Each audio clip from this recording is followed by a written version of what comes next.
Bismillahirrahmanirrahim. Assalamualaikum warahmatullahi wabarakatuh.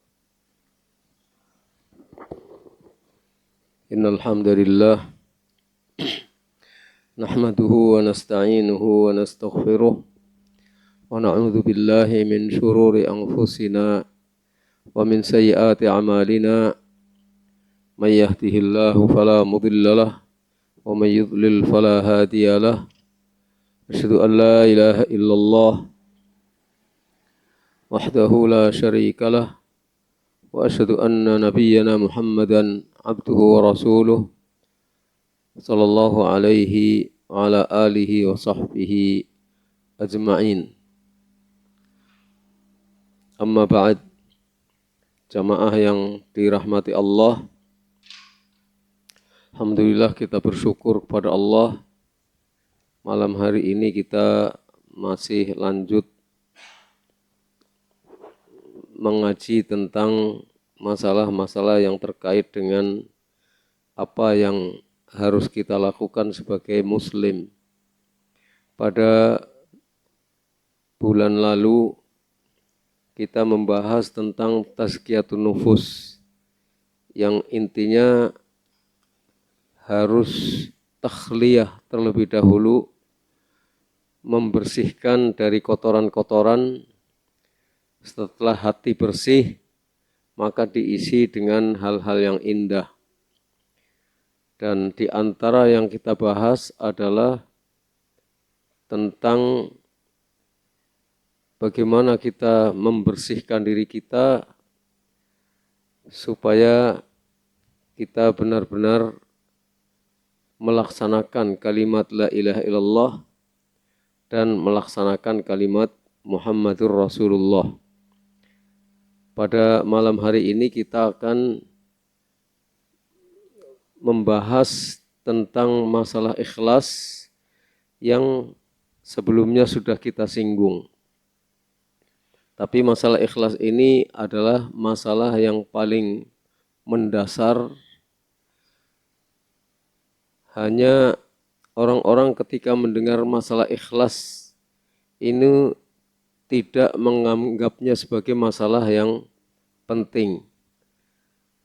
Ikhlas itu di pendengaran kita itu masalah yang biasa. Banyak di antara kaum muslimin yang ketika mendengar kata ikhlas itu masuk melalui telinga kanan, terus keluar lagi lewat telinga yang sama, atau masuk melalui telinga kiri, keluar lagi dari telinga kiri, artinya tertolak. Karena ikhlas itu masalah yang dianggap tidak penting, padahal ikhlas itu merupakan asas, merupakan tujuan setiap orang yang ingin beramal soleh. Amal tanpa ikhlas itu tidak akan ada pahalanya.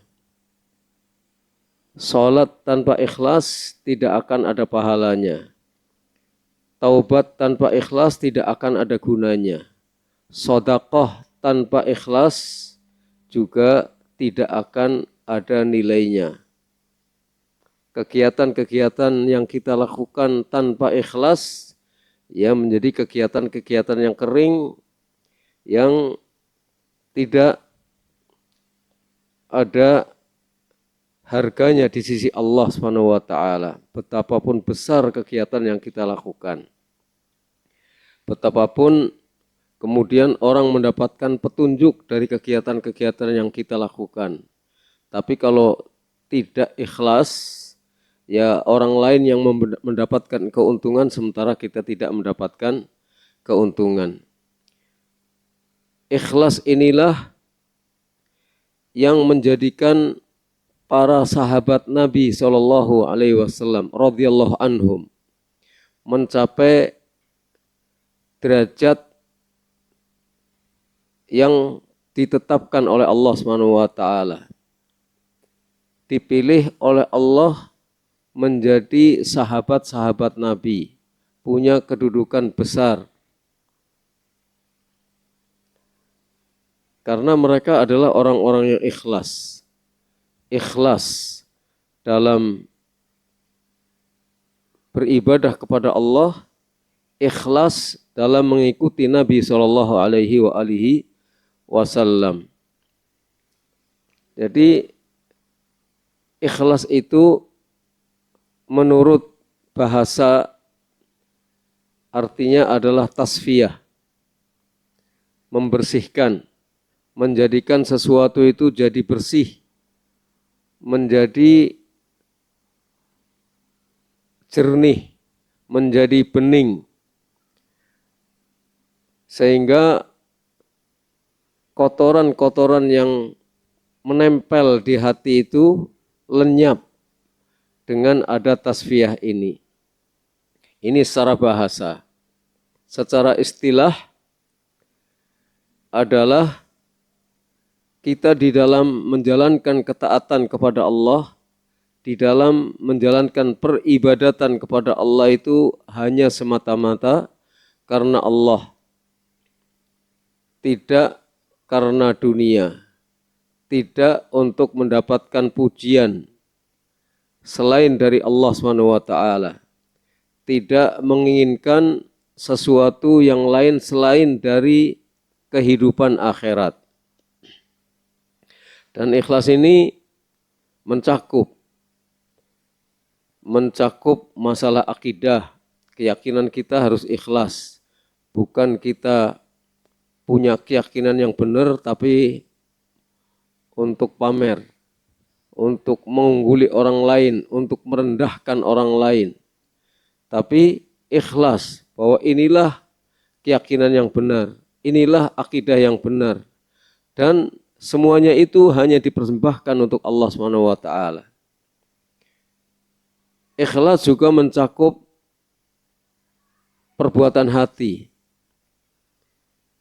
Niat itu adalah perbuatan hati. Dan ikhlas juga mencakup perkataan lidah. Dalam berkata-kata itu harus ikhlas karena Allah SWT. Ketika kita mengucapkan kalimat la ilaha illallah, maka ikhlas di dalam mengucapkan kalimat la ilaha illallah. Itulah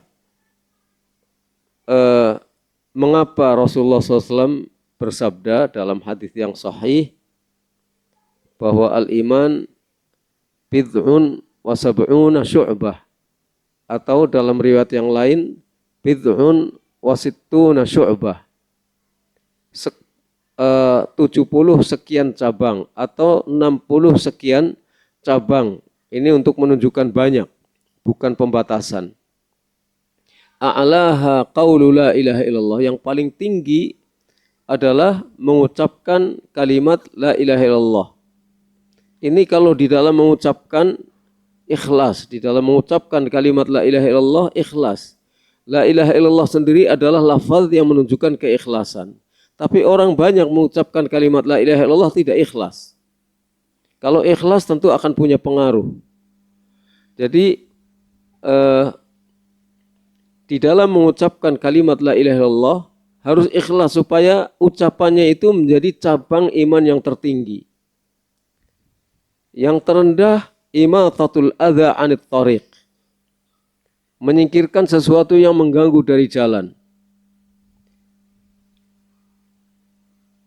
Sesuatu yang mengganggu dari jalan ketika kita singkirkan menjadi amalan yang besar dengan ikhlas. Amalan keimanan yang besar ketika kita landasi dengan ikhlas. Meskipun hanya kita singkirkan dengan jari atau kita singkirkan dengan kaki sambil lalu, tapi menjadi besar karena ikhlas. Mempunyai nilai keimanan yang sangat besar dan berarti dan mempunyai pahala besar dengan ikhlas. Wal haya'u syu'batun minal iman, dan malu itu adalah salah satu cabang dari ikhlas. Jadi ikhlas itu hukumnya fardhu ain. Setiap kepala muslim berkewajiban untuk ikhlas. Allah SWT memerintahkan supaya kita ikhlas di dalam beribadah. Allah berfirman dalam surah Al-Bayyinah ayat yang kelima, wa ma umiru illa liya'budullaha mukhlisina lahuddin. Mereka tidak diperintahkan kecuali supaya mereka hanya beribadah kepada Allah saja. Dengan ikhlas, beribadah kepada Allah saja maksudnya ikhlas. Ikhlas itu maksudnya hanya beribadah kepada Allah saja dalam semua bentuk ibadah. Dari mulai ibadah yang paling besar sampai ibadah yang paling kecil. Dari masalah akidah sampai kepada masalah-masalah yang lainnya. Ikhlas menyerahkan segala ketaatan hanya kepada Allah SWT. Menyerahkan agama hanya kepada Allah SWT.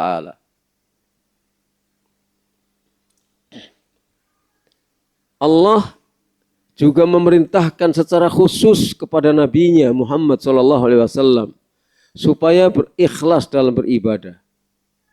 Jadi bukan perintah kepada kita saja, bahkan kepada Nabi kita, junjungan kita yang kita paling hormati di antara makhluk, Allah perintahkan Nabi supaya ikhlas.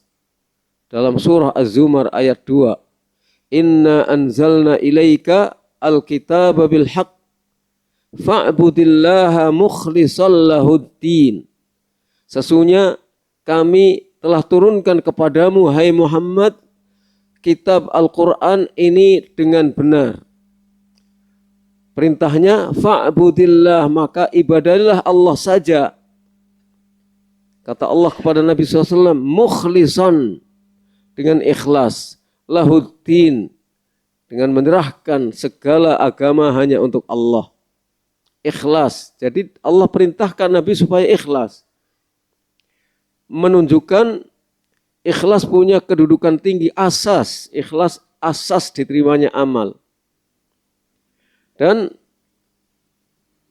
Allah juga mengatakan bahwa kalau Nabi sampai kehilangan keikhlasan, syirik, Allah katakan la yahbatanna amaluka, la in asyrakta la yahbatanna amaluka. Kalau engkau syirik, kalau engkau melakukan kemusyrikan, hai Muhammad, niscaya amalmu akan sia-sia, tidak akan ada gunanya.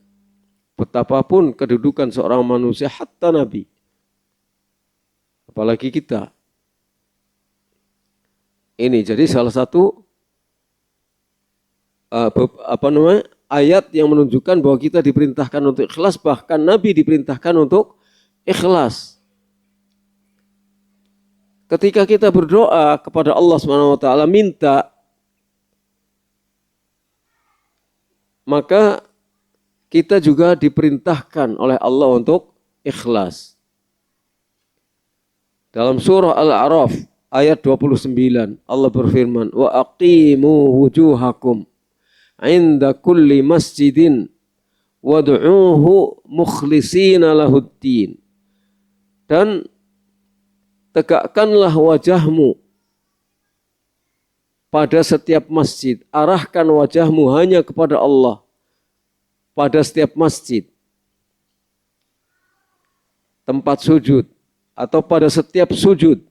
Wad'uuhu mukhlishina lahuddin. Karena masjid itu bisa berarti tempat untuk bersujud, bisa berarti alat, bisa berarti isim makan, bisa berarti alat yang digunakan untuk sujud. Ada jidat meliputi hidung, ada telapak tangan, ada dengkul, kaki, itu adalah alat-alat untuk sujud. Karena masjid bisa merupakan isim zaman dan bisa merupakan isim alat dan bisa merupakan isim makan. Artinya menunjukkan tempat atau menunjukkan alat. Wad'uuhu, kata Allah, dan berdoalah kepada Allah.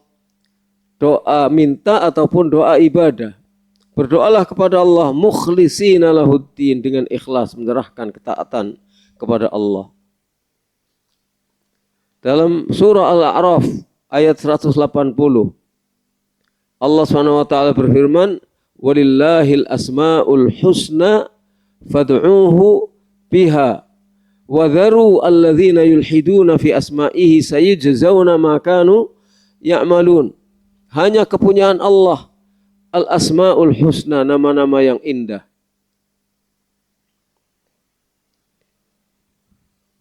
Nama-nama yang indah tidak akan menjadi indah suatu nama kecuali jika mempunyai makna yang bagus, yang indah.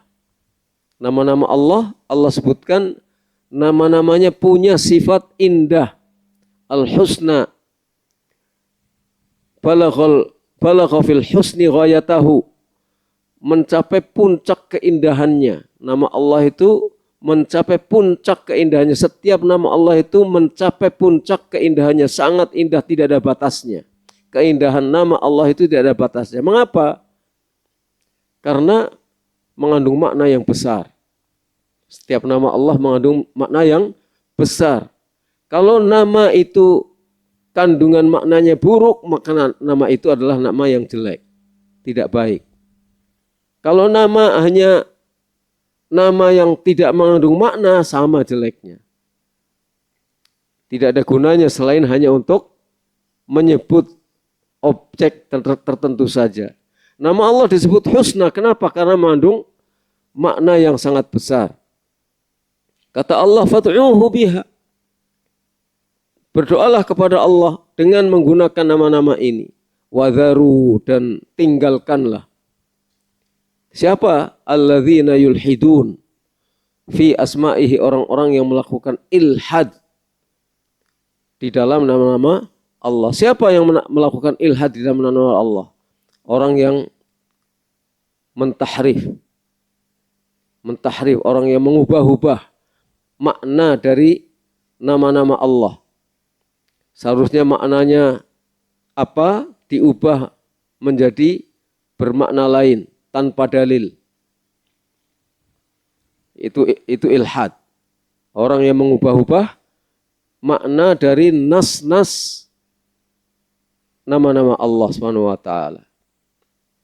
Ini satu. Yang kedua, orang yang ilhad di dalam nama Allah adalah orang-orang yang memisalkan, membuat ukuran-ukuran, membuat analogi, membuat kias-kias, menyerupakan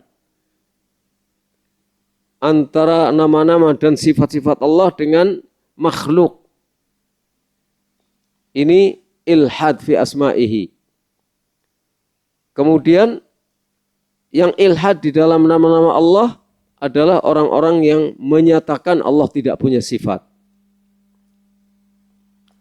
Kalau yang pertama tahrif itu adalah Asy'ariyah, Maturidiyah, dan orang-orang yang sepaham dengan mereka.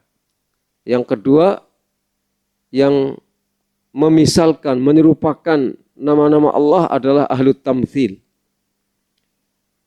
Al-mumathilah, ahlut tamthil, orang-orang menyerupakan Allah dengan yang lain. Kemudian yang ketiga, yang menolak, menyatakan Allah tidak punya nama, itu seperti Mu'tazilah, Jahmiyah, dan yang sejenis mereka. Kemudian yang termasuk ilhad di dalam nama Allah adalah seperti yang dilakukan oleh orang musyrikin. Memberikan nama kepada berhalanya dengan nama Allah tapi dalam bentuk mu'annats, atau nama Allah dijadikan sebagai nama berhala. Kayak misalnya Lata, Uzza, Manat. Itu dari nama Allah tapi diperempuankan. Kemudian diancam, sayujzauna ma kanu ya'malun. Mereka akan dibalas apa yang mereka kerjakan. Jadi di sini ada tuntunan, ada perintah dari Allah supaya kita berdoa kepada Allah dengan ikhlas. Fad'uuhu biha. Panggil Allah Berdoalah kepada Allah dengan menggunakan nama-nama itu. Artinya ikhlas dalam berdoa kepada Allah Subhanahu wa taala. Nah, itulah ikhlas. Jadi ikhlas itu masalah yang sangat mendasar, masalah yang sangat penting bagi kehidupan setiap manusia. Tanpa ikhlas nggak ada gunanya dia beramal. Amalnya akan sia-sia, tidak akan punya apa-apa di sisi Allah. Maka ikhlas itu merupakan salah satu di antara dua syarat diterimanya amal. Syartu qabulil amal, syarat diterimanya amal salah satunya adalah ikhlas. Yang kedua adalah memurnikan ittiba kita kepada Nabi Muhammad SAW. Faman kana yarju liqa'a rabbih falyamal amalan salihah wala yusyrik bi ibadati rabbih ahada. Barang siapa yang berharap ketemu dengan Allah Subhanahu wa taala, ketemu nanti langsung di hadapan Allah Subhanahu wa taala, falyamal amalan salihah, hendaknya dia beramal soleh. Wala yusyrik bi ibadati rabbih ahada. Jangan mempersekutukan dalam beribadah kepada Rabbnya dengan sesiapapun. Ini ikhlas. Perintah supaya kita ikhlas. Dan banyak lagi ayat-ayat yang lain yang memerintahkan kita supaya ikhlas. Dan ikhlas itu adalah syarat bagi diterimanya amal. Tanpa ikhlas enggak akan ada gunanya. Sebanyak apapun sedekah yang kita lakukan, seabrek harta sedunia yang kita miliki, kita persembahkan untuk kepentingan sedekah. Kalau tidak ikhlas itu tidak akan ada gunanya. Tapi menyingkirkan sesuatu yang mengganggu dari jalan meskipun hanya dengan perbuatan yang sangat ringan. Tapi kalau ikhlas akan bernilai besar di sisi Allah Subhanahu wa taala dan merupakan salah satu cabang iman yang paling rendah. Menyingkirkan sesuatu yang mengganggu dari jalan. Jika ikhlas itu merupakan cabang Islam, cabang iman yang paling rendah. Paling rendah saja pahalanya seperti itu. Besar diakui sebagai bentuk keimanan kepada Allah Subhanahu wa taala. Yang paling rendahnya adalah menyingkirkan sesuatu yang mengganggu dari jalan. Wal haya'u syu'bah minal iman. Haya, malu itu merupakan satu cabang dari iman. Kapan haya itu merupakan cabang dari iman? Ya karena kalau ikhlas, hayanya haya yang ikhlas, malunya malu ikhlas. Bukan malu dalam arti khojal, karena rendah diri, minder, sehingga seharusnya kita mengatakan yang hak tidak jadi mengatakan hak karena malu, karena pengaruh lingkungan, nggak enak. Nah itu bukan malu, karena al-haya'u la ya'ti illa bi khair. Al-haya' la ya'ti illa bi khair. Malu itu tidak akan mendatangkan kecuali kebaikan. Kalau akibatnya tidak baik itu pasti bukan malu. Kalau tidak mendapatkan pahala itu bukan malu. Tapi itu adalah minder berhadapan dengan lingkungan. Berhadapan dengan orang yang lebih berpengaruh.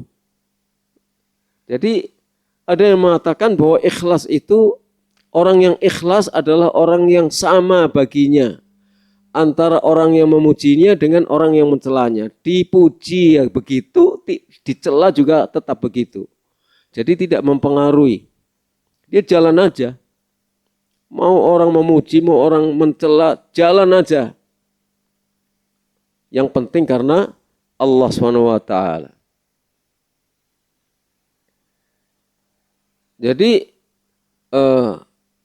yang namanya ikhlas itu merupakan asas dalam peribadatan. Inilah yang membedakan antara orang yang bertakwa dengan orang yang tidak bertakwa, terletak pada keikhlasannya. bukan terletak pada amaliyah lahiriahnya. Innallaha la yanzuru ila suwarikum wala ila innallaha la yanzuru ila suwarikum wala ila amwalikum. Dalam hadis riwayat Muslim, Allah tidak melihat rupa kamu dan tidak melihat harta-harta kamu. Jadi kama qala Rasulullah SAW. Walakin yanzuru ila qulubikum wa a'malikum. Akan tapi Allah melihat pada hati-hati kamu dan melihat amal-amal kamu. Amal-amal yang ikhlas, hati-hati kamu dan amal-amalnya. Ini hadis ini untuk membantah kaum Murji'ah. Hadis ini untuk membantah, digunakan oleh para ulama untuk membantah kaum Murji'ah yang mengatakan bahwa iman itu hanya masalah hati, masalah pengakuan lidah dan masalah hati. Amal tidak termasuk. Dan para ulama berdalil dengan hadis ini, hadis riwayat Muslim. Jadi sekarang kita mau dilihat oleh Allah atau mau dilihat oleh orang. Ya, kalau kita maunya dilihat oleh orang nggak apa-apa itu. Tapi kata Allah, kata Nabi SAW ketika meriwayatkan hadis dari Allah Subhanahu wa taala, hadis qudsi, ana aghnas syuraka 'anil syirk.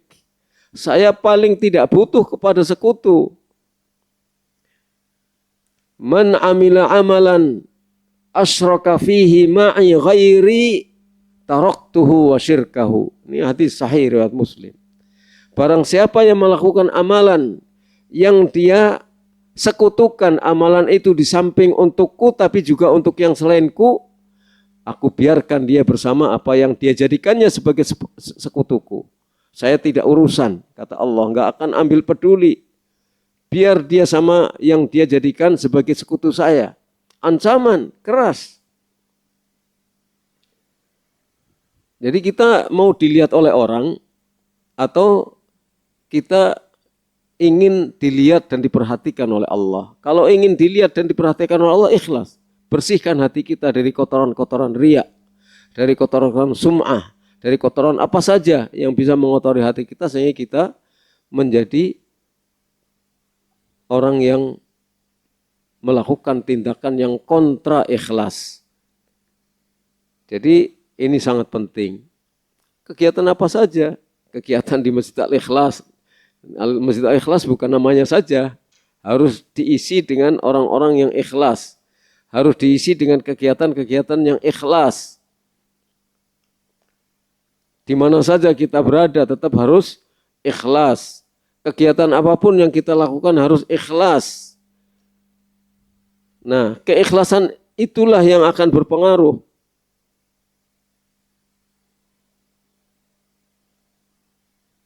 Makanya sesungguhnya ikhlas itu punya keutamaan, punya kekuatan, punya khasiat besar. Ikhlas, kalau kita bisa menjadikan diri kita ikhlas dengan pertolongan Allah, maka akan punya pengaruh yang sangat besar, punya keutamaan yang sangat besar, dan punya keutamaan karena diantaranya satu dengan ikhlas, kita akan bisa selamat dari upaya-upaya setan iblis untuk menyesatkan kita. Kita akan bisa terbebas dari upaya setan untuk menyesatkan kita. Dan setan itu sudah bersumpah di hadapan Allah SWT ketika Allah menyatakan iblis kafir, maka iblis minta supaya diberi tunda untuk menggoda manusia. Maka iblis mengatakan qala fa bi'izzatika, bersumpah dengan sifat Allah, dengan izzah Allah. Iblis berkata, maka demi izzahmu ya Allah. Iblis saja bersumpah dengan nama Allah, dengan keperkasaan Allah, dengan sifat Allah. Itu dedengkotnya kekafiran, orang kafir bersumpah saja dengan nama Allah. Sekarang orang-orang musyrikin bersumpah dengan nama yang selain Allah.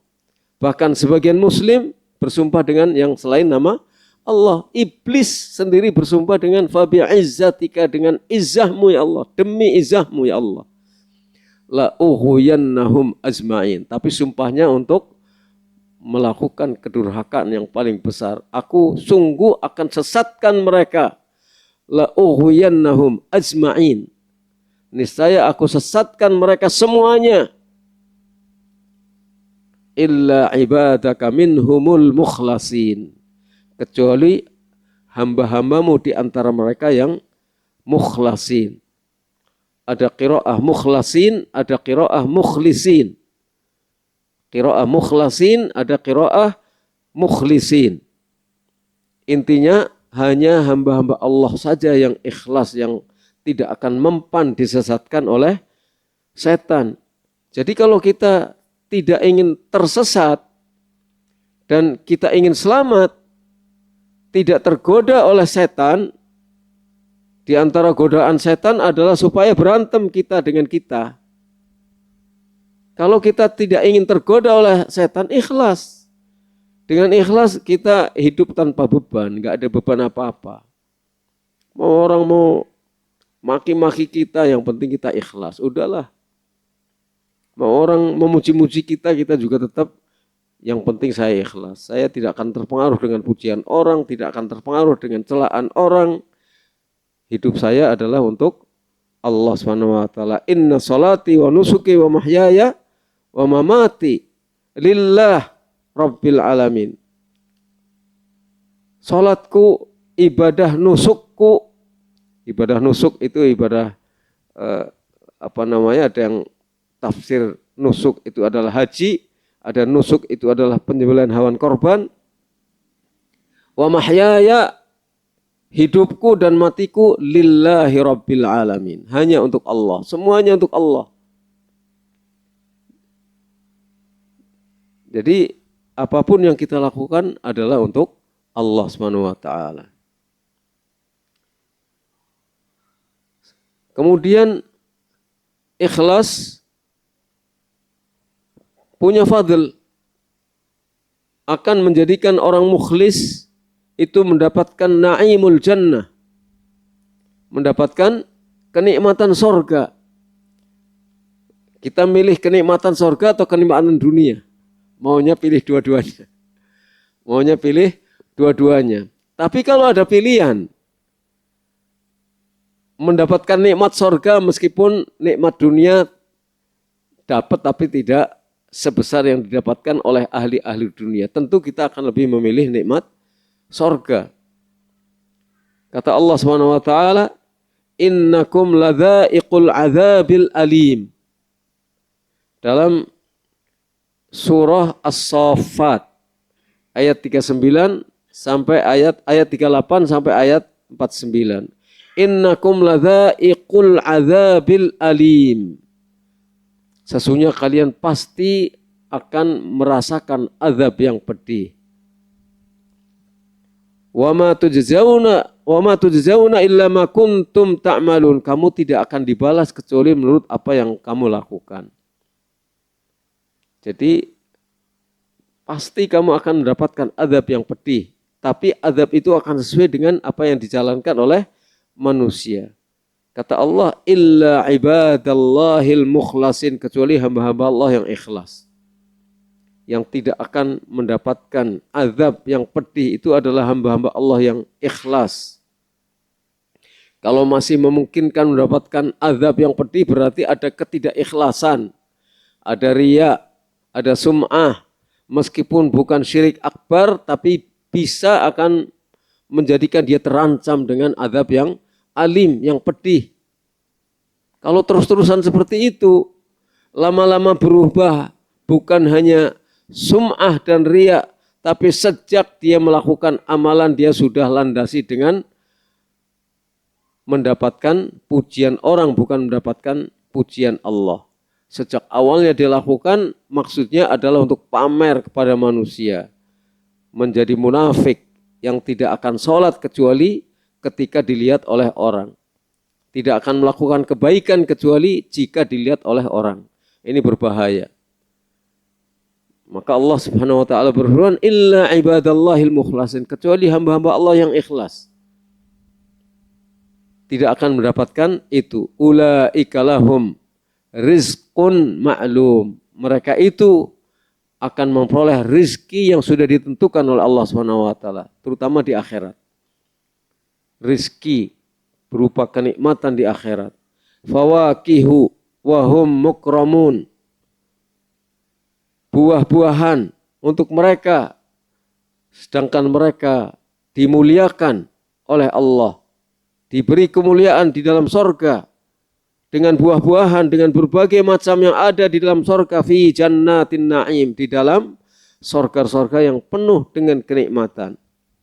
Ala sururim mutaqabilin, mereka duduk berhadap-hadapan antara sesama ahli sorga di atas dipan-dipan. Dipannya jangan dibayangkan seperti dipan kayu, yang kayu putih lagi. Bukan itu. Ya, dipan di sorga itu beda dengan dipan di dunia, meskipun namanya sama. Tapi hakikatnya berbeda, keindahannya berbeda. Mala ainun ra'at wala udhunun sami'at wala khatara ala qalbi bashar. Keindahan yang tidak pernah dibayangkan dalam benak manusia. Tidak pernah terlintas dalam pikiran manusia. Tidak pernah dilihat oleh mata manusia dan tidak pernah dilihat oleh pendengaran manusia. Sangat indah. Berhadap-hadapan, bercengkerma antara sesama ahli sorga. Yutafu alaihim bika'sim min ma'in. Udah selesai. Kita teruskan sampai akhir ayat. Yutafu alaihim bika'sim min ma'in. Diedarkan kepada mereka ahli-ahli sorga yang disebabkan oleh keikhlasan mereka masuk sorga. Diedarkan apa? Ka'as, gelas. Gelas kosong bukan. Tapi gelas berisi. Berisi apa? Arak, khomer. Berisi arak, berisi khomer. Tapi khomer ini mimma'in, dari sumber mata air sorga yang jernih. Sumber mata airnya berisi arak. Atau air yang jernih yang sangat lezat diminum. Baydha'a ladzatil lisyaribin, warnanya putih. Sangat lezat bagi orang yang meminumnya. Enggak bisa dibayangkan bagaimana lezatnya kaas yang berisi minuman khamr tadi. La fiha ghaulun. Khamr itu tidak mempengaruhi akal pikiran mereka. Walahum anha yunzafun, dan mereka tidak menjadi mabok karenanya. Tapi orang-orang yang minum khamr di dunia dikhawatirkan tidak akan bisa minum khamr di akhirat, di dalam sorga. Karena dia tidak sabar. Wa indahum qasiratut tarfi ain. Di sisi mereka ada wanita-wanita, bidadari-bidadari sorga. Qasiratut tarfi, yang pandangan matanya itu mereka dibatasi. Mereka membatasi pandangan matanya. Tidak jelalatan melihat orang lain, yang dilihat adalah suaminya sendiri. Ain, yang bermata sangat indah. Itu bagi orang-orang yang ikhlas. Ya, jadi orang perempuan iri itu. Enggak ada iri. Karena orang yang sudah masuk surga itu adalah orang-orang yang diridhoi oleh Allah dan mereka ridho terhadap keputusan Allah. Jadi enggak ada iri itu kan di dunia. Kalau di surga enggak ada iri itu, seperti itu. Lah, iri itu terus dihembuskan oleh orang yang ingin menyetarakan gender. Dihembuskan, ini diskriminasi ini. Yang dapat hurun ini hanya laki-laki. Enggak ada. Nanti ada kelebihan khusus untuk para wanita di sorga yang Allah berikan kepada mereka, dan para wanita itu akan ridho dengan apa yang Allah berikan. Nah, itu adalah ikhlas. Dan ikhlas juga akan membersihkan hati dari ghil, dari hiqad, dari khianah. Ikhlas itu akan membersihkan hati kita dari iri, dengki, dendam, gak suka sama orang lain ketika mendapatkan kebaikan. Orang lain itu selalu sukses, saya enggak. Nah, karena dengki itu sebabnya adalah karena tidak ikhlas. Maka ungkit-ungkit saja itu. MBG itu alirannya kemana, udahlah, bukan urusan kita. Kalau kita ikhlas, udah, kita jalankan saja sesuai dengan apa yang mestinya kita jalankan. Kalau semua orang seperti itu, nggak akan ada orang memakan hartanya orang lain, nggak akan ada. Kalau semua orang ikhlas itu, lah supaya semua orang bisa ikhlas gimana? Dakwah. Kita sampaikan kepada orang ikhlas, dan ikhlas itu penting kedudukannya. Tanpa ikhlas nggak akan ada gunanya, sehebat apapun di dunia. Jadi dengan ikhlas akan membersihkan hati kita dari kotoran-kotoran iri, dengki, nggak suka, khianat, dan lain sebagainya.